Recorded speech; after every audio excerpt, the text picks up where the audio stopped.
Buenos días nuevamente a todos, que el Señor les bendiga. Realmente oramos que Él nos dé entendimiento de su palabra y sobre todo que encuentre en nosotros la disposición de obedecerla. Que no seamos tan solo oidores, sino hacedores de su palabra. Vamos a concluir esta mañana con el tercer mandamiento y si Dios nos permite, en 8 días vamos a comenzar el cuarto mandamiento sobre el día de reposo. Ya verán, algunos dicen que hay mucha polémica en el mandamiento. Yo estoy orando que la palabra de Dios nos deje muy en claro qué significa el día de reposo. Si realmente como cristianos le damos la importancia o no a lo que el Señor nos dejó en su palabra. Pero bueno, ya lo veremos, porque con el cuarto mandamiento terminamos la primera parte de los 10 mandamientos, que tiene que ver con nuestra relación con Dios.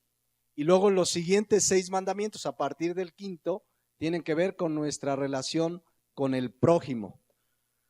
Pero de eso yo creo que pues empezaremos la segunda parte en 3, 4 domingos. Pero hoy vamos a concluir el tercer mandamiento, Éxodo 27, que dice la palabra de Dios: no tomarás el nombre de Jehová tu Dios en vano, porque no dará por inocente Jehová al que tomare su nombre en vano.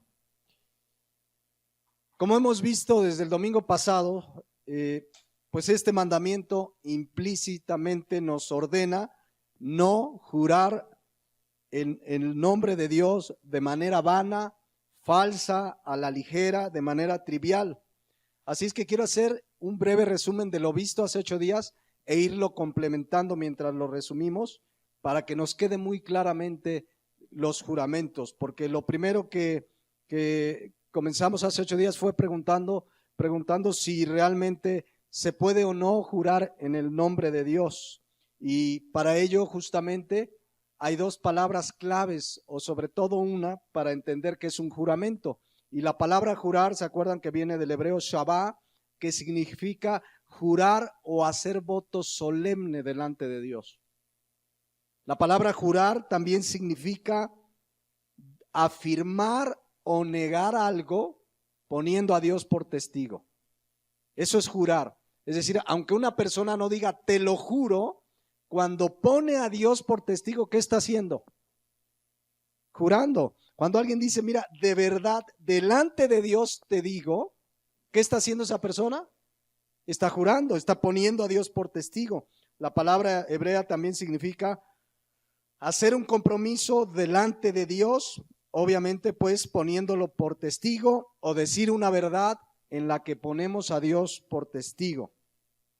Es decir, no necesitamos pues anteponer la palabra te lo juro para que sea un juramento. El simple hecho de decir te lo digo delante de Dios, te lo estoy diciendo poniendo a Dios por testigo, o expresiones, yo les decía que hay quienes tienen una expresión como muletilla, pues no toman el nombre de Dios de manera respetuosa, porque para todo dicen verdad de Dios. ¿Han oído esa gente que para todo dice verdad de Dios? No, verdad de Dios que ganó el América. O sea, usan el nombre de Dios de manera vana, aunque sabemos que siempre gana ese equipo, pero finalmente eso no es lo importante, sino el uso vano que le dan, repito, aunque no se diga, te lo juro. Ahora, también vimos otra palabra que usa ahí Mateo, nuestro Señor Jesús, que es perjurio, y perjurio pues es justamente jurar falsamente. Querer hacer pasar una verdad, o más bien, querer hacer pasar una mentira por verdad, y para eso poner a Dios por testigo. Les decía yo que la palabra de Dios es muy clara, la mentira es pecado, pero imagínense la gravedad cuando para querer yo hacer pasar una mentira por verdad, pongo a Dios por testigo. Cuando alguien está mintiendo y dice, te lo juro por Dios, como para que te crean la mentira, cuidado, están violando el tercer mandamiento, están cometiendo perjurio, están profanando y manchando y blasfemando el nombre de Dios. Vimos que en la Biblia, pues sí se nos permite jurar, hacer votos delante de Dios, pero para asuntos solemnes, serios, de seriedad. Vimos ejemplos como cuando aún personas que no eran del pueblo de Israel, para seguir a Jehová, juraban delante de Dios, juraban en el nombre de Jehová. ¿Se acuerdan? Lo vimos allá en Jeremías 12:16 e Isaías 19:18, que no vamos a leer ya por razones de tiempo. Pero el jurar, el poner a Dios por testigo, sí lo podemos hacer, pero en asuntos solemnes. Por ejemplo, hay un hombre de fe que todos recordarán, se le conoce como el padre de la fe, y se llamó Abraham. ¿Recuerdan a Abraham? Bueno, Abraham juró por Dios. Y esto antes de la ley, fíjense, antes de que se diera la ley. Vamos a recordar, miren, les voy a dar el contexto y les voy a enseñar algunos versículos y les doy el contexto para entenderlo, pero sucede que un día, quienes conocen la historia de Abraham, pues Dios lo manda que saliera de su tierra, de su parentela, a un lugar que Dios le daría, a la tierra prometida que Dios le había dado, y también donde Dios le había dicho que haría de él una nación grande. Entonces, ¿se acuerdan que él sale y en uno de esos andares llegó a Gerar? Y cuando llegó a esa tierra de Gerar, ahí gobernaba un rey llamado Abimelec, y para que no le hiciera nada a su esposa, a Sara, dijo que Sara era su hermana, ¿se acuerdan? Que dijo él, es mi hermana, pero aún así, en el reinado de Abimelec, tomaron, digamos, tomaron a Sara, la retuvieron, se la quitaron, pues decían, es su hermana. Finalmente Dios le revela a este rey pagano que no se metiera con Abraham ni con Sara. Y Abimelec tuvo temor de Dios. Y finalmente soltó a Sara. Claro, Dios le reveló que además Sara era esposa de Abraham. Y entonces fue y le dijo, ¿por qué no me dijiste? Pero a final de cuentas, fíjense, Abimelec fue usado por Dios para bendecir a Abraham, porque le dijo, mira, aquí está la tierra, toma el área que tú quieras. Es más, Abimelec le dio a Abraham vacas, ovejas, siervos, lo cual me recuerda un principio que Dios en su soberanía puede usar para bendecirnos hasta a un incrédulo. ¿A cuántos Dios los ha bendecido a través de personas incrédulas que no conocen a Dios? Dios es soberano y Él puede usar a quien Él quiere. El asunto es que finalmente Abraham pues hasta oró por la esposa de Abimelec, que se quedó estéril porque Dios le había cerrado la matriz a causa de que habían retenido a Sara. Entonces hubo ahí una serie pues de bendiciones mutuas. Abraham oró por ella, sanó la mujer, Abimelec les dio las tierras, pero fíjense lo que dice Génesis 21:22. Aconteció en aquel mismo tiempo que habló Abimelec y Ficol, príncipe de su ejército, a Abraham, diciendo, Dios está contigo, ¿qué dice? En todo cuanto haces. Fíjense, esto es bien interesante antes de ver el siguiente versículo. Abimelec se dio cuenta que Dios estaba con Abraham. La realidad es que cuando alguien ha nacido de nuevo es notorio para la gente. Es notorio. Cuando hay un nacido de nuevo, la gente dice, tiene algo diferente. Dios está con él. No sé qué tiene, pero es notorio, porque somos luz, amén, en medio de las tinieblas. Y ya una vez que le dice esto, vean el versículo 23. Ahora pues, fíjense lo que le dice Abimelec a Abraham. Júrame aquí por Dios, que no faltarás a mí, ni a mi hijo, ni a mi nieto, sino que conforme a la bondad que yo hice contigo, harás conmigo y con la tierra en donde has morado. Era un asunto serio, solemne. Abimelec le dice, júrame por Dios, que así como yo te bendije, tú también vas a hacer conmigo.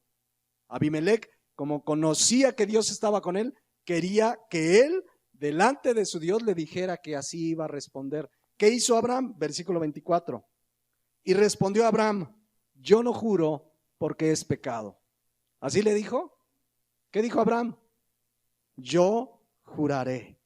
Había un asunto solemne de compromiso. Él le dio las tierras y quería asegurarse a Abimelec que Abraham, en quien Dios estaba con él, realmente cumpliría lo que se había comprometido. Entonces, quiero que vean pues que el juramento es algo serio, algo solemne. Sí se puede poner a Dios por testigo, pero en asuntos serios y solemnes. ¿Vamos bien hasta ahí? El mismo Dios, ¿se acuerdan que el mismo Dios cuando le corrobora la promesa a Abraham de que le daría una descendencia grande, juró por sí mismo? ¿Se acuerdan? Génesis 22:15. Y llamó el ángel de Jehová a Abraham por segunda vez desde el cielo y dijo: por mí mismo he jurado, dice Jehová, por cuanto has hecho esto y no me has negado o rehusado a tu hijo, a tu único hijo. ¿Qué hizo Dios? ¿Juró por quién?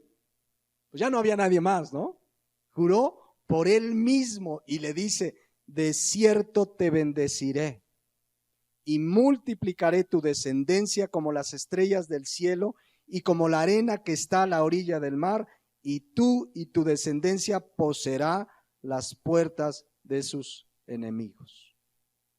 Dios no necesita jurar, pero Hebreos 6:13 nos explica por qué Dios se pone al nivel de Abraham para que entienda que la promesa es real. Fíjense lo que dice Hebreos 6:13.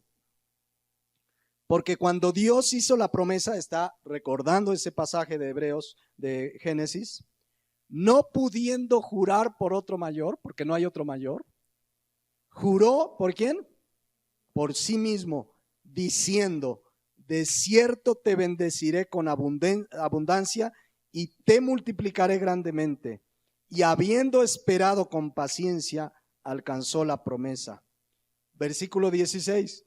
¿Por qué los hombres juran? Ciertamente juran por uno mayor que ellos. Y para ellos el fin de toda controversia es ¿qué? El juramento para confirmación. Para el ser humano, o sea, cuando el asunto es serio, ya de plano, les decía yo, en asuntos solemnes, bueno, ¿lo dices delante de Dios? Por ejemplo, el día de ayer se unieron en matrimonio nuestros hermanos y a la hora de las promesas, ellos delante de Dios prometieron amarse, respetarse, ser fieles, prometieron que la palabra de Dios sería quien guiaría su matrimonio. ¿Qué hicieron ahí? Un acto solemne. Se comprometieron delante de Dios ahí para que se acabe toda controversia. No necesitaron firmar ahí un acta y los testigos ahí estaban. Pero finalmente lo hicieron delante de Dios. Ya lo habían hecho delante de las autoridades civiles, pero ayer se comprometieron porque el juramento, el poner a Dios por testigo debería ser el fin de toda controversia. Cuando alguien dice de verdad delante de Dios en algún asunto solemne, es porque realmente es una verdad. El asunto es que hay mucho perjurio, hay mucha gente que jura falsamente. Pero dice el versículo 17, ¿por qué Dios le juró a Abraham? Por lo cual, queriendo Dios mostrar más abundantemente a los herederos de la promesa la inmutabilidad de su consejo, interpuso su juramento. ¿Saben de quién está hablando aquí también? ¿De quién está hablando? De nosotros. Y Dios, cuando uno ve que Dios le promete a Abraham, uno sabe que Dios va a cumplir lo que prometió. Y fíjense lo que dice: para que por dos cosas inmutables en las cuales es imposible que Dios mienta, tengamos ¿quiénes? ¿Abraham o nosotros? Nosotros, un fortísimo consuelo, los que hemos acudido para asirnos de la esperanza puesta delante de nosotros. Si alguien ha nacido de nuevo, debe entender, Él hizo una promesa y también en esa promesa estábamos nosotros. Esperamos no la tierra prometida, sino la ciudad por venir en la eternidad con Dios. No es una tierra física en este lugar donde vivimos, es allá en la eternidad, pero Dios interpuso juramento. Y si Dios no necesita hacerlo, pero lo hizo para que entendamos que realmente estemos seguros de la esperanza a la que nos ha llamado. Estamos seguros en Él, pero Dios se puso a nuestro nivel y juró por sí mismo. Es claro, y Abraham por eso él entendía y él juró en el compromiso con Abimelech. Y hace 8 días vimos otros ejemplos del Antiguo Testamento, pero déjenme ponerles hoy varios ejemplos del apóstol Pablo en donde él puso a Dios por testigo, que equivale ¿a qué? A jurar. Poner a Dios por testigo equivale a jurar. Filipenses 1:8. Les voy a leer unos 3 o 4 versículos. Pero me voy a ir al contexto en algunos de ellos para entender bien a bien la solemnidad de lo que está diciendo Pablo, poniendo a Dios por testigo. Dice aquí, Filipenses 1:8, porque Dios me es testigo. ¿Qué está haciendo Pablo? Quiero que quede muy claro, poniendo a Dios por testigo. ¿Qué es jurar? Poner a Dios por testigo de una verdad o de una afirmación. Porque Dios me es testigo de cómo os amo a todos vosotros con el entrañable amor de Jesucristo. Les estaba diciendo a los filipenses, quiero que me entiendan cuánto los amo. Y para que me entiendan cuánto los amo, Dios me es testigo de este amor. Si Pablo estuviera diciendo una mentira, estuviera cometiendo perjurio. Pero Pablo quería demostrarles el amor que les tenía. Es un asunto serio, solemne. Otro ejemplo. Romanos 9:1, y les voy a dar ahorita el contexto porque ahí mismo lo da. Vean lo que dice Pablo. Verdad digo en Cristo. ¿Qué está haciendo Pablo ahí? Está diciendo que esta verdad que les dice, Cristo es testigo y Cristo es Dios. ¿Verdad? Pablo podía haber dicho, miren, les voy a decir una verdad, pero quiere enfatizar lo importante de esta verdad poniendo a Cristo por testigo. Dice, verdad digo en Cristo, no miento. ¿Se fijan por qué está interponiendo juramento? Porque lo que va a decir es muy serio y quiero que lo oigan, la seriedad, y yo creo que aquí Dios nos va a hablar a varios de nosotros en la seriedad de lo que va a decir Pablo a continuación. Verdad en Cristo, no miento, y mi conciencia me da testimonio en el Espíritu Santo. ¿De qué? ¿De qué verdad está Pablo hablando aquí? Porque vean el corazón de Pablo, el amor por los perdidos, por los que no conocen a Cristo, y la expresión que da a continuación, de la cual pone a Cristo por testigo. Versículo 3. Versículo 2. ¿Cuál es esa verdad que dijo en Cristo? La cual no es una mentira y su misma conciencia le da testimonio que así es. Versículo 2. Que tengo gran tristeza y continuo dolor en mi corazón. ¿Por qué tenía gran tristeza y continuo dolor en su corazón? Versículo 3. Porque desearía, escuchen, yo mismo ser anatema, separado de Cristo, por amor a mis hermanos, los que son mis parientes según la carne. Qué declaración la de Pablo, mis hermanos, se las voy a explicar de una manera muy coloquial. Pablo dice que él desearía ser anatema.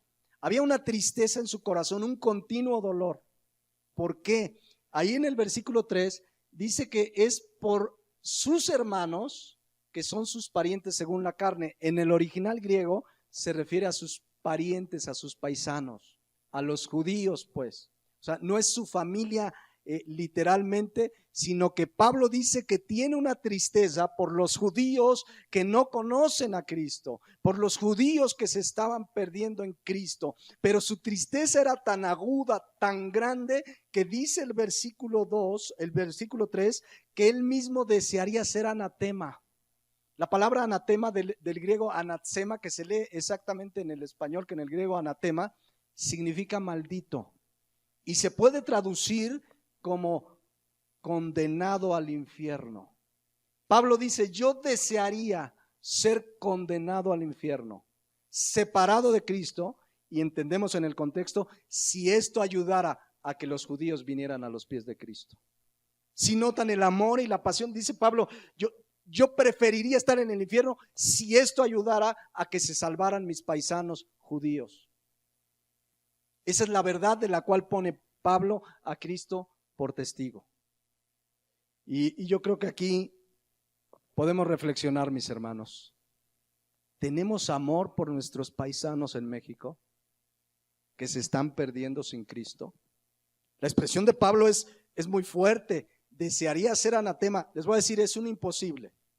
Porque Pablo había sido salvo por la gracia de Dios. Pero era tal su dolor por las almas que dice, si en algo ayudara a que yo me fuera al infierno, lo haría por amor de mis paisanos, los judíos. ¿Cuántos aman a sus paisanos mexicanos? Ahora, el amor Pablo no lo demostró nada más diciendo los amo, fue y les predicó el evangelio. Esa es la manera como podemos demostrarle el amor a la gente sin Cristo. Predícales la palabra. Porque eso es lo que hizo Pablo. Él no dijo, ay, amo a mis parientes, los amo. Él predicó el evangelio donde quiera que iba. La pregunta es, ¿amamos? No es casualidad que seamos mexicanos. ¿O tú crees que por casualidad naciste en México? ¿Que somos mexicanos, somos paisanos? No es casualidad. Si realmente amamos al Señor, si realmente entendemos el mandamiento de ir y predicar el evangelio a toda criatura, lo estamos haciendo. Se los voy a poner en preguntas sencillas. En tu escuela, para los que mañana entran, en tu escuela compartes el evangelio de Jesucristo, o no te importa ni el maestro ni los compañeros. En tu trabajo compartimos el evangelio de Jesucristo. Hay dolor en nuestro corazón. Podríamos decir como Pablo, de verdad en Cristo les digo que hay un dolor en mi corazón por los que se están perdiendo. ¿Y cómo lo demostramos? Predicando el evangelio. Pero la triste realidad es que a muchos dentro de las iglesias no les interesa la gente sin Cristo. ¿Por qué? Lo digo porque no comparten. Y no estoy diciendo que todos estamos llamados a ser misioneros y a irnos a África, a irnos a Asia, pero todos tenemos vecinos, amigos, familiares, conocidos que necesitan escuchar el mensaje del evangelio. Y Pablo dice, de verdad les digo en Cristo, que hay una continua tristeza, un continuo dolor por mis parientes que se están perdiendo. Entonces, se fijan, pone a Cristo por testigo de algo muy solemne. Y reflexionemos esta mañana, sirva este mensaje para que reflexionemos si estamos compartiendo del mensaje del evangelio. En todo momento, mis hermanos, hay oportunidad, en todo momento. A veces no hay, quizás no tienes mucho tiempo, déjale un folletito, que vengan los versículos, que se citen los versículos de la palabra de Dios, que hablan del pecado, que hablan de la gracia de Dios, del amor de Dios, de la paga del pecado. Déjales un folletito si no tienes tiempo, pero es nuestro deber como hijos de Dios si realmente tenemos amor por las almas. Una vez llegó una persona, es que hermano, yo amo a las almas y tengo una pasión, y le digo, ¿compartes de Cristo? Pues no. Son palabras nada más. Entonces, Romanos 9:1, ¿entienden la trascendencia de lo que Pablo dice o la solemnidad?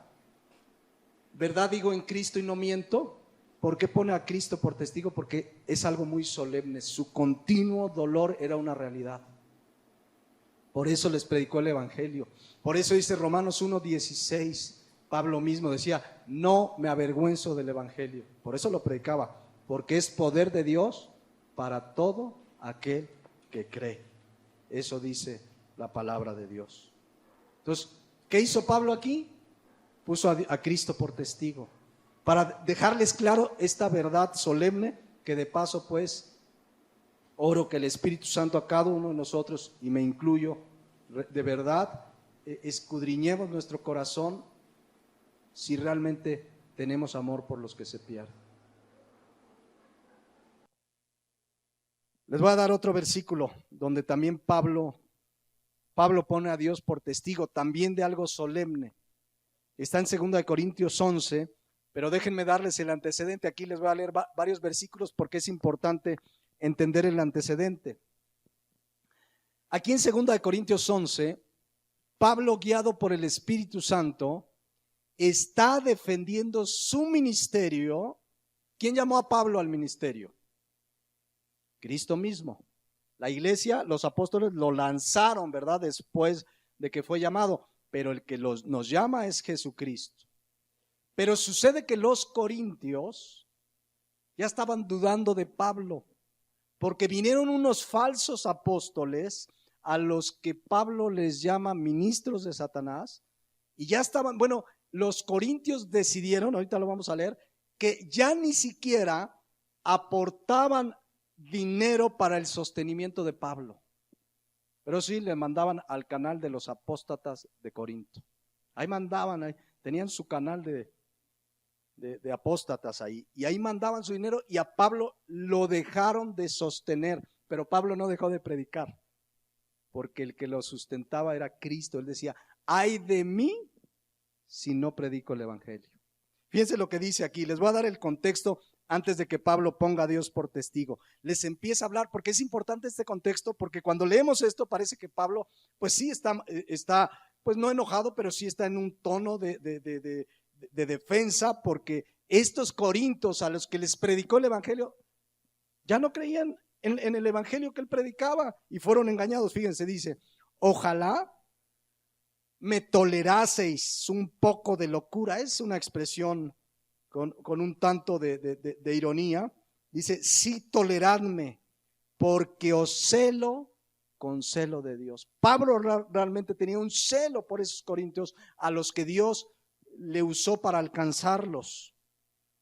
Dice, pues os he desposado con un solo esposo. O sea, él fue el instrumento para llevarlos a Cristo, para presentarlos como una virgen pura a Cristo. Les está hablando, les está recordando cómo les llevó el evangelio, cómo realmente los amaba. Pero ¿qué es lo que pasó? Versículo 3. Pero temo que como la serpiente con su astucia engañó a Eva, vuestros sentidos sean de alguna manera extraviados de la sincera fidelidad a Cristo. Porque si viene, como ya había venido, alguno predicando a otro Jesús que el que os hemos predicado, o si recibís otro espíritu que el que habéis recibido, u otro evangelio que el que habéis aceptado, ¿qué dice Pablo? Bien lo toleráis. Por eso les dice al principio, ojalá me toleraseis. Pero ¿saben a quién toleraban? A los falsos profetas, como lo vimos recientemente. Versículo 5. Está Pablo en su defensa, por eso entendamos este versículo. Y pienso que nada he sido inferior a aquellos grandes apóstoles. Aquí está hablando de los grandes apóstoles, los que fueron llamados por Jesucristo. Pues aunque sea, fíjense lo que Pablo reconoce aquí, versículo 6. Aunque sea tosco en la palabra, no lo soy en el conocimiento, y por todo os lo hemos demostrado. Fíjense qué declaración de Pablo. La palabra tosco en el original griego es una palabra muy curiosa, idiotes, se lee en el griego, pero significa inexperto para la oratoria. Fíjense lo que reconoce aquí Pablo, no tenía facilidad de palabra, no era un buen orador. Esta palabra idiotes significa un orador no muy elocuente, que no tiene facilidad de palabra. Y Pablo les dice, miren, yo soy tosco al hablar, no tengo facilidad de palabra, pero ¿qué sí tenía? Conocimiento de la palabra. Porque saben que Dios no necesita un excelente orador, necesita una persona dispuesta a predicar la palabra, porque la palabra no necesita ayuda. La palabra de Dios es poder de Dios. Entonces Pablo reconoce que no tenía una elocuencia, que era tosco para hablar, no tenía una buena elocuencia como orador, pero lo que predicaba es poder de Dios. La Biblia no necesita ayuda. La Biblia no necesita ayuda, lo que necesitamos es predicarla y confiar en el poder de Dios para salvación, nada más. A veces queremos ayudarlas. Alguna vez un pastor en Estados Unidos compartía un testimonio de que le tocó o lo enviaron en su iglesia a predicar a los barrios de las bandas de negros en Nueva York, donde están los vándalos y todo, y él oraba, y ¿cómo voy a predicarles? Y el Señor le habló con claridad en la palabra, predica mi palabra. Y dice que llegó, porque normalmente dice que se acostumbraba que las iglesias les llevaban grupos de rock para traerlos, y él llegó con su Biblia, mis hermanos, y les comenzó a predicar arrepentidos y convertidos. Y dice, yo veía hombres de 1.90 de estaturas rendir sus vidas ahí a Jesucristo. Yo no hice nada, solo prediqué la palabra, porque es poderosa. Amén. Y es lo que Pablo dice, aunque soy tosco en palabra, no lo soy en el conocimiento. Pablo les predicó la palabra. Y aún así estos corintios fueron tremendos. Ahora, fíjense, versículo 8. Porque ya estos corintios hasta, insisto, le habían dejado de aportar para su sostenimiento, como es responsabilidad de la iglesia. Y por ahí tenemos una predicación de la iglesia bíblica, se la recomiendo, una del pastorado bíblico, que habla cómo es que bíblicamente es sostenido un pastor, porque no es un secreto. Mucha gente dice, ¿de qué vive el pastor? Pues de sus rentas, ¿no? Bueno, a lo mejor sí hay pastores que viven de sus rentas, ¿no? De tantas propiedades que tienen. Pero fíjense lo que hizo Pablo, versículo 8. He despojado a otras iglesias, es una expresión metafórica, no fue y les robó, no. He despojado a otras iglesias recibiendo salario para servirlos a ustedes. Pablo, a pesar de que lo estaban rechazando por los falsos apóstoles, otras iglesias dijeron, tú sígueles predicando, te apoyamos en el ministerio. Entonces, por eso la expresión, he despojado a otras iglesias recibiendo salario para servirlos a ustedes. Versículo 9, y cuando estaba entre vosotros y tuve necesidad, como esos corintios no entendían, a ninguno fui carga, pues lo que me faltaba, se entiende económicamente, lo suplieron los hermanos que vinieron de Macedonia, una iglesia, por cierto, muy pobre. Y fueron de Macedonia. Pablo, ¿qué falta para que sigas predicando? Y fíjense, desde Macedonia fueron a llevarle para que él pudiera seguir predicando la palabra de Dios. Y se lo fueron a llevar porque no había Western Union, ¿no? Si no, ya se lo hubieran mandado y rápido le llega. Pero vean, dice, pues lo que me faltaba lo suplieron los hermanos de Macedonia, y en todo me guardé y me guardaré de seros gravoso. Versículo 10, por la verdad de Cristo que está en mí, que no se me impedirá esta mi gloria en las regiones de Acaya. ¿Por qué? Versículo 11, porque no os amo, Dios lo sabe. Aquí la pregunta es negativa, porque no os amo, Dios lo sabe. ¿A quién empezó a poner por testigo de su amor a los corintios? A Dios. Y es una manera de jurar, pero lo vuelve a decir. Versículo 12, mas lo que hago lo haré aún para quitar la ocasión a aquellos que la deseen, a fin de que en aquello en que se glorían sean hallados semejantes a nosotros. Y empieza a referirse a los falsos profetas, apóstoles que los engañaron. Versículo 13, porque estos son falsos apóstoles, obreros fraudulentos, que se disfrazan como apóstoles de Cristo. Y no es maravilla, porque el mismo Satanás se disfraza como ángel de luz. Así que no es extraño si también sus ministros se disfrazan como ministros de justicia, cuyo fin será conforme a sus obras. Le señala claramente que esos que los habían engañado eran falsos apóstoles. E inmediatamente después, antes de poner a Dios por testigo, les empieza a explicar. Algunas Biblias señalan aquí como título, las señales de un verdadero apóstol de Jesucristo. Segunda de Corintios 11:25, vean. En su ministerio, lo que pasó Pablo. 3 veces he viajado en mi avión privado. Me he hospedado en hoteles de lujo. ¿Así dice? Vean lo que le sucede a quien predica la palabra de Dios. 3 veces he sido azotado con varas. 1 vez apedreado. 3 veces he padecido naufragio. 1 noche y un día he estado como náufrago en alta mar, en caminos muchas veces, en peligros de ríos, peligros de ladrones, peligros de los de mi nación, peligros de los gentiles, peligros en la ciudad, peligros en el desierto, peligros en el mar, peligros entre falsos hermanos, en trabajo y fatiga y en muchos desvelos, en hambre y sed, en muchos ayunos, en frío y desnudez. Y además de otras cosas, lo que sobre mí se agolpa cada día, la preocupación por todas las iglesias. Fíjense la que pasó Pablo. ¿Qué diferencia a los apóstoles de hoy, no? ¿Qué diferencia? Estos, cuando van a las ciudades, hasta las llaves de la ciudad les dan. El otro día pasó uno de esos falsos apóstoles. Aquí, creo que estaba en Orlando, creo que fue a cantar por los que fallecieron de esta discoteca, de este antro gay. Hasta fue a hacer un concierto ahí este hombre. aquí recibiendo las llaves de la ciudad. ¿Por qué los premian? ¿Por qué?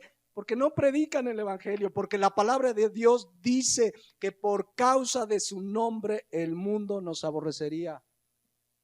Pero a estos los premian. Pero bueno, en fin, vamos al punto donde dice que él pone a Dios por testigo, versículo 29. ¿Quién se enferma y yo no enfermo? ¿A quién se le hace tropezar y yo no me indigno? Era un verdadero siervo de Dios. Si es necesario gloriarse, me gloriaré en lo que es de mi debilidad. Versículo 31. Escuchen la declaración. El Dios y Padre de nuestro Señor Jesucristo, quien es bendito por los siglos, sabe que ¿qué? Que no miento.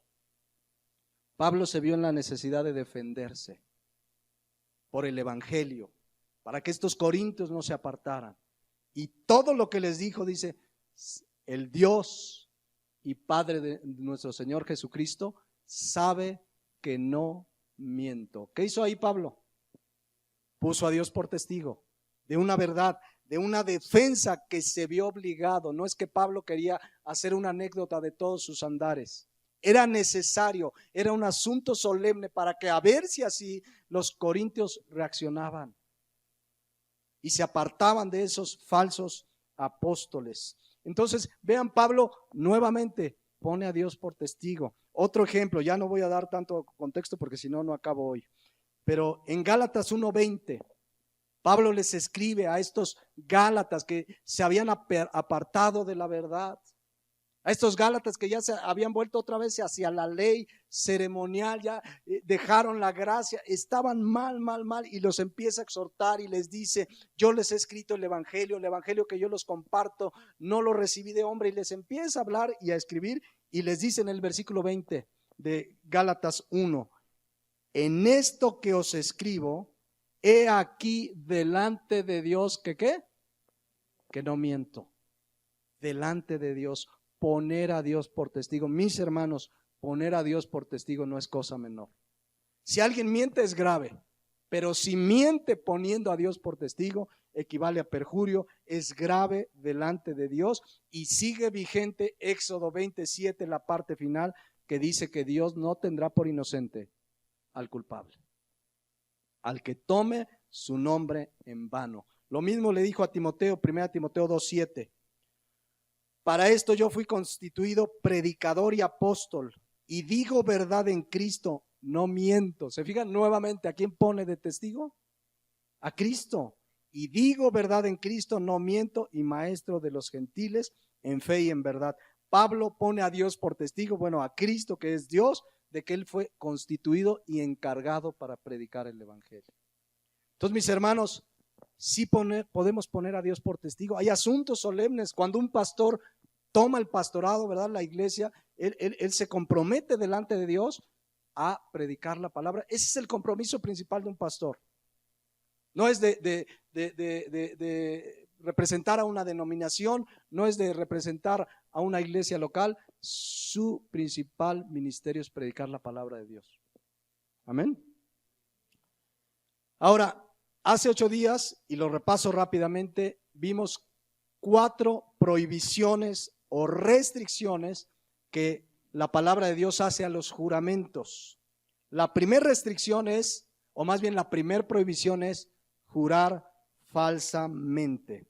Dios prohíbe en su palabra jurar en su nombre por algo que es mentira. Digo, eso parece obvio, pero lo dice Levíticos 19:12 y con toda claridad. Y no juréis, fíjense que no dice nada más no juréis falsamente por mi nombre, profanando así el nombre de tu Dios, yo Jehová.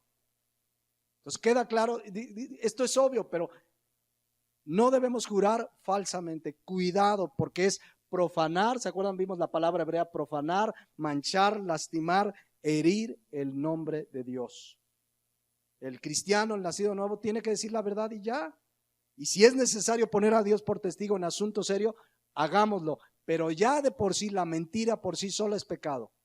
Y si alguien vive una práctica de pecado, hemos leído 1 Juan 3:8, que el que practica el pecado, ¿qué es? Es del diablo, dice la palabra de Dios. El cristiano está llamado a hablar verdad, nada más la verdad. Número 2, este mandamiento prohíbe abusar del nombre de Dios en los juramentos. Aunque lo que vayamos a decir jurando o poniendo a Dios por testigo sea verdad, no debemos hacerlo si es algo trivial, vano, sin importancia. Les digo, gente que para todo jura, y te lo juro por Dios, y sí es verdad, pero no es necesario traer el nombre de Dios para una cosa vana. Ay, te lo juro por Dios que el partido estuvo muy bueno. ¿Será necesario usar el majestuoso nombre de nuestro Dios para una cosa tan trivial? Por supuesto que no. Dios prohíbe, restringe pues los juramentos, aunque sean verdad, para asuntos solemnes. Ya vimos que la palabra jurar significa hacer votos solemnes, serios. En nuestra vida cotidiana, ¿qué debemos hacer? Mateo 5:37. Pero sea vuestro hablar sí, sí. Y no, no, porque lo que es más de esto, de mal procede. Si alguien te pregunta, oye, ¿tú compraste esto? Sí. No le dices, sí, yo lo compré, te lo juro por Dios. Aunque no le pongamos el Dios, el nombre de Dios, pero aún así no necesitamos agregarlo. Si hablamos verdad, tu sí es sí y tu no es no. Entonces los juramentos están restringidos a asuntos solemnes, serios, de seriedad, ¿no? Les digo, no puede llegar alguien y no, de verdad, te lo juro que mañana sí voy. No es necesario, ¿sabes qué? Mañana sí voy. Júramelo. Mira, no es necesario que te lo jure. Mi palabra, mi sí es sí y mi no es no. Si Dios quiere, lo que sí debemos decir, ¿no? Si Dios permite, porque a lo mejor le dices que mañana vas y hoy en la noche Dios viene por ti. Entonces, por eso dice Santiago que lo que debemos decir, si Dios quiere. Si Dios quiere, haremos esto y aquello. ¿Se acuerdan ese pasaje en Santiago? Entonces, si Dios quiere, pero nuestro sí debe ser sí y nuestro no, no. No necesitamos agregarle nada, ni verdad de Dios, ni nada de eso. Entonces, número 3, no solo la Biblia condena a quien jura falsamente, sino que también ya vimos que prohíbe jurar en el nombre de cualquier Dios. Falso, por supuesto, son dioses falsos. El único verdadero es Él. Lo vimos en Jeremías 5:7. ¿Se acuerdan cómo Dios estaba airado y le dice ahí, ¿cómo te he de perdonar por esto? Sus hijos me dejaron y juraron, ¿qué dice? Por lo que no es Dios. El problema es que juraron por lo que no es Dios. Y además los sacié y adulteraron y en casa de rameras se juntaron. La Biblia prohíbe jurar pues por cualquier Dios. Número 4, la Biblia prohíbe también jurar por cualquier cosa de su creación. ¿Se acuerdan qué es lo que reglamentó Jesucristo, que es el legislador, que es el que estaba en el Sinaí con las tablas de la ley? Y Cristo dijo claramente en Mateo 5:33, además habéis oído que fue dicho a los antiguos, no perjurarás, o sea, no jurarás falsamente, sino cumplirás al Señor tus juramentos. Pero yo os digo, no juréis en ninguna manera, ni por el cielo, pues es el trono de Dios, ni por la tierra, porque es el estrado de sus pies, ni por Jerusalén, porque es la ciudad del gran rey, ni por tu cabeza jurarás, porque no puedes hacer blanco o negro un solo cabello, pero sea vuestro hablar sí, sí, no, no, porque lo que es más de esto de mal procede. Y les explicaba yo el antecedente con los fariseos. Los fariseos tenían muy en claro que no se podía jurar por el nombre de Dios en vano, falsamente. Tenían muy claro esto, pero empezaron en su interpretación a su conveniencia a decir, mira, pues sí puedes jurar por Jerusalén. Si llegas a fallar, pues al menos no es perjurio, decían ellos. Fíjense cómo torcían las escrituras. Por eso Cristo tuvo que poner esta restricción. No, ustedes no pueden jurar por nada, ni por el cielo, ni por tu abuelita, ni por tu primo, ni por tu mamacita linda. Por nada de eso podemos jurar. Hay que decir sí cuando sí y no cuando es no. Y cuando sea un asunto solemne, podemos poner a Dios por testigo. Pero en nuestra vida cotidiana no hay que andar jurando por nada. No puede. Y aquí los fariseos, esa era su característica, que ellos traducían interpretaban las escrituras a su conveniencia. Por ejemplo, es muy largo esto, pero por ejemplo, para el adulterio, ellos interpretaron que si la mujer era hallada en adulterio, a esa había que apedrearla. Pero si el varón era hallado en adulterio, pues no pasaba nada, una exhortadita y pues no pasa nada. Eran unos misóginos en ese sentido. La ley contra la mujer eran severos. Es más, hasta los fariseos le dijeron, es que la carta de Moisés dice que podemos dar carta de divorcio por cualquier cosa. ¿Han leído ese texto ahí en Mateo? ¿Saben que llegaba el hombre y decía, es que mi mujer cocina mal? Dale carta de divorcio. Así lo interpretaron los fariseos, que eran unos machistas. Pero eso sí, ellos podían ser adúlteros, engañadores, como lo eran. Por eso Cristo les pone muy en claro. Esos fariseos interpretaban las escrituras para su conveniencia, llenaron al pueblo de Israel de tradiciones que invalidaban la palabra de Dios. Entonces Jesucristo puso mucha claridad. Esos fariseos en realidad, ¿saben qué eran? Mateo 5:14, ciegos guiando a otros ciegos. Ciegos guiando a otros ciegos. Entonces le decían, sí, puedes jurar por lo que sea, no hay problema, mientras no jures por Dios, pero la Biblia dice, tú sí, sí, y tú no, no necesitas andar jurando por nada. ¿Qué estaban haciendo los fariseos con sus enseñanzas? Llevando a la gente, ¿quieres ponerme ahí Mateo 15:14? Llevando a la gente al hoyo, porque eran ciegos, guías de ciegos. Con sus interpretaciones estaban llevando a la gente a la condenación. Fíjense, los fariseos tenían una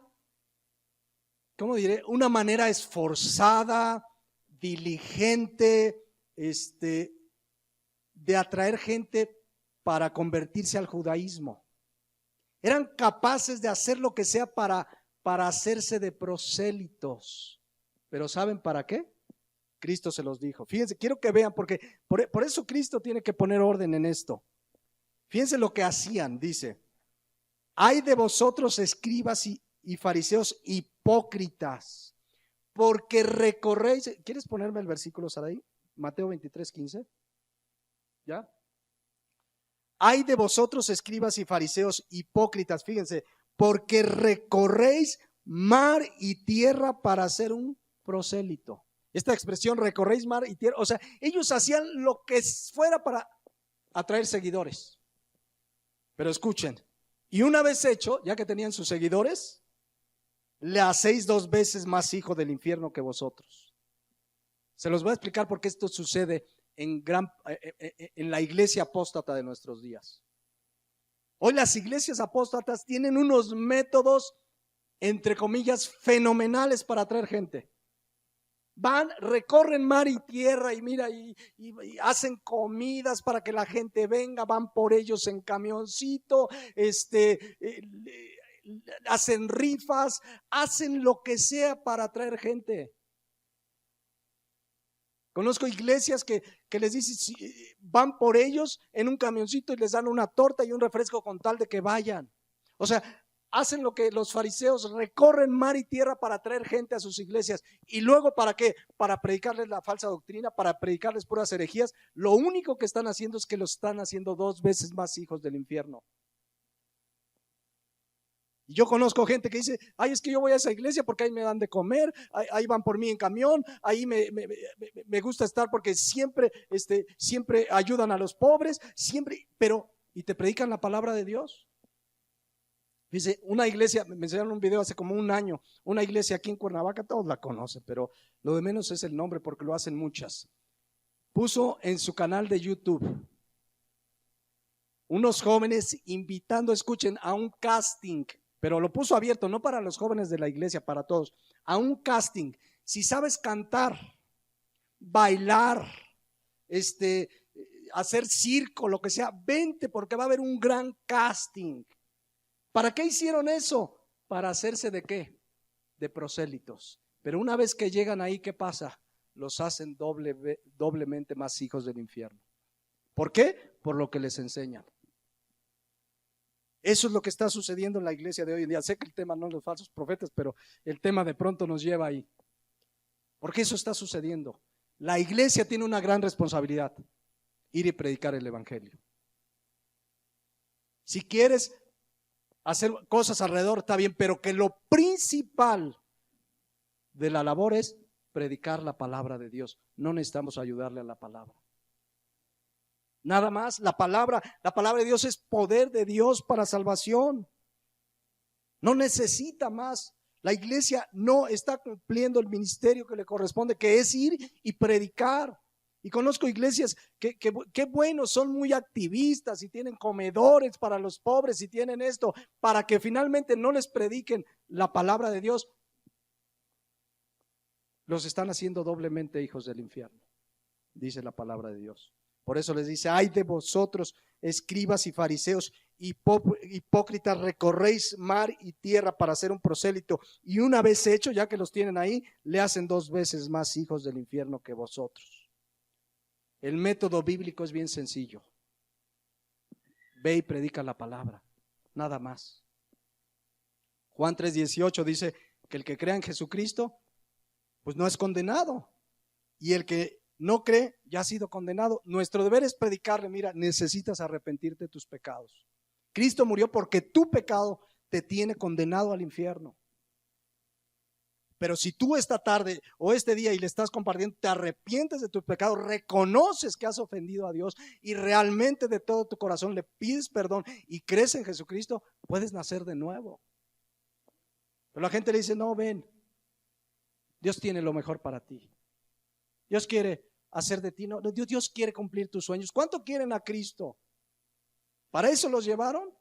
Los van a condenar todavía más, dice la palabra de Dios. Entonces, estos fariseos lo que hacían era pervertir las escrituras para hacerse sus prosélitos, pero finalmente los estaban llevando a violar la palabra de Dios. En este caso, en el mandamiento de Éxodo 27, no tomarás el nombre de Jehová tu Dios en vano, pues al decirle, pues sí, puedes jurar por lo que sea. No, la Biblia era clara: el nombre de Dios es glorioso. Debemos usarlo con respeto, con honra y con reverencia, porque finalmente Éxodo 27, si recuerdan lo que vimos al principio, el espíritu del mandamiento es que con nuestra vida y con nuestros hechos exaltemos el nombre de Dios. El cristiano, el nacido de nuevo, entiende que el nombre de Dios es glorioso. Y el cristiano quiere agradarlo con lo que dice, con lo que piensa, con lo que hace, porque nuestra vida tiene como fin primero exaltar el nombre de Dios. Para eso nos creó, para adorarlo. Antes que todo nos creó para adorarlo.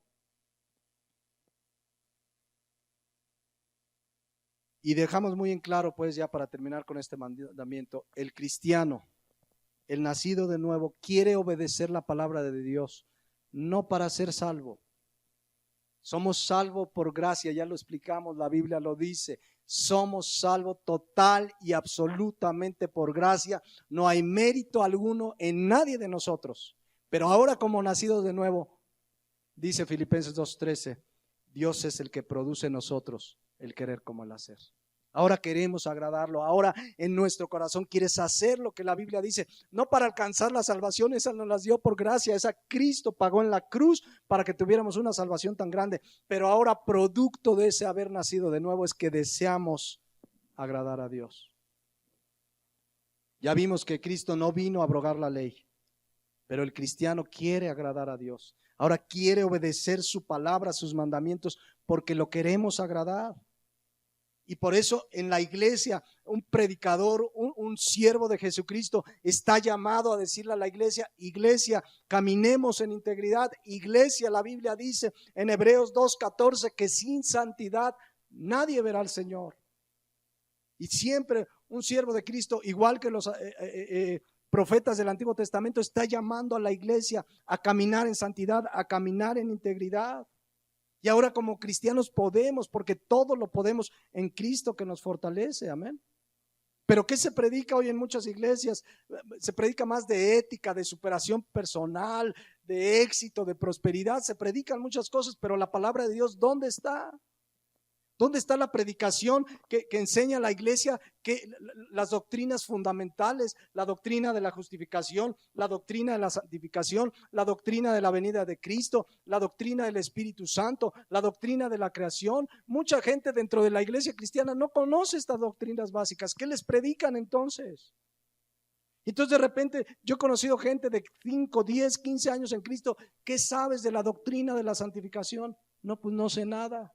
Entonces, ¿qué te enseñan en tu iglesia? A lo mejor son seguidores de esos falsos apóstoles. Hace 3, 4 años me enseñaron un video de uno, ya no los menciono de verdad porque hasta coraje da mencionarlos, pero fíjense, se paró en la iglesia, es pastor, cantante muy famoso. Y dijo, yo aquí en mi iglesia no predico doctrina. Y uno dice, mire, ya solitos se están echando de cabeza. Si no, la Biblia es doctrina, ¿lo sabían? Doctrina es enseñanza, la enseñanza de Dios para nosotros. Si no predica doctrina, pues por eso predican lo que predican. Por eso está la gente como está. Recorren mar y tierra para hacerse prosélitos, pero los hacen 2 veces más hijos del infierno. Si no les predican doctrina, ¿qué les predican? Fábulas, rollos, chistes. Pero estamos llamados, mis hermanos, a obedecer la palabra de Dios, ahora como sus hijos, ahora como consecuencia de haber sido rescatados por su gracia. Siempre va a ser la labor de un pastor exhortar en amor a la iglesia a que caminemos en integridad, a que seamos luz en medio de las tinieblas, a que exaltemos el nombre de Dios con lo que hablamos, pero también en la forma en que vivimos. Amén. Finalmente ese es el espíritu de Éxodo 27, que entendamos que el nombre de Dios es glorioso y que estamos para exaltarlo y que aún pronunciarlo, como lo dijimos en alguna enseñanza, debe generar en nosotros un respeto y una reverencia. No usar a la ligera su nombre. Vamos a dejar pues hasta aquí el tercer mandamiento. Les invito a que cierren sus ojos y vamos a orar a Dios. Vamos a orar a Dios, mis hermanos. La palabra de Dios dice en el Salmo 8, oh Jehová, Señor nuestro, cuán glorioso es tu nombre en toda la tierra. ¿Cuántos saben que su nombre es glorioso? Tengamos mucho cuidado de que como hijos de Dios, con nuestra vida, lo que hablamos y cómo vivimos, de siempre exaltar el nombre de Dios. Lo exaltamos con nuestro canto, por supuesto, pero lo exaltamos con nuestra vida día a día. Yo creo que cada uno de nosotros podemos escudriñar nuestro corazón. Si hemos tomado en algún momento de nuestra vida el nombre de Dios a la ligera, de manera banal, trivial, recordemos que es el Rey de Reyes, el Creador de todo lo que existe. También es nuestro Padre Celestial, eso es una cosa maravillosa. Pero eso no quita que sigamos dirigiéndonos a Él con absoluto respeto, porque es un Dios santo, majestuoso y glorioso. Exaltémoslo, mis hermanos, salgamos a nuestro día a día exaltando con nuestra vida el nombre de Dios. Y así como Abimelech vio que Abraham, o que en todo lo que hacía Abraham, Dios estaba con él, la gente lo va a ver en tu vida y en mi vida. Exalta tu vida y mi vida el nombre de Dios. Pongámonos de pie. Y aun si, de acuerdo a lo que hemos aprendido en la palabra de Dios, el Espíritu Santo te ha exhortado o nos ha exhortado en algo que estábamos haciendo mal respecto a su nombre, quizás jurabas como una práctica cotidiana, quitémonos de nuestra palabra cotidiana los juramentos. Hablemos sí cuando es sí y no cuando es no. Y en asuntos solemnes sí podemos poner a nuestro Dios por testigo, pero hagámoslo con absoluto respeto y reverencia. Bendito Padre, te damos gracias en esta mañana por tu palabra. Este tercer mandamiento es muy claro, que no tomaremos el nombre de Jehová nuestro Dios en vano, porque tú no darás por inocente al culpable. Creo que a lo largo de estas semanas tu palabra y tu Santo Espíritu nos ha hablado. Oro en esta mañana que cada uno de los que aquí estemos salgamos con la firme disposición de obedecer tu palabra, sabiendo que tú produces en nosotros el querer como el hacer. Gracias te damos en el nombre de Cristo Jesús. Amén.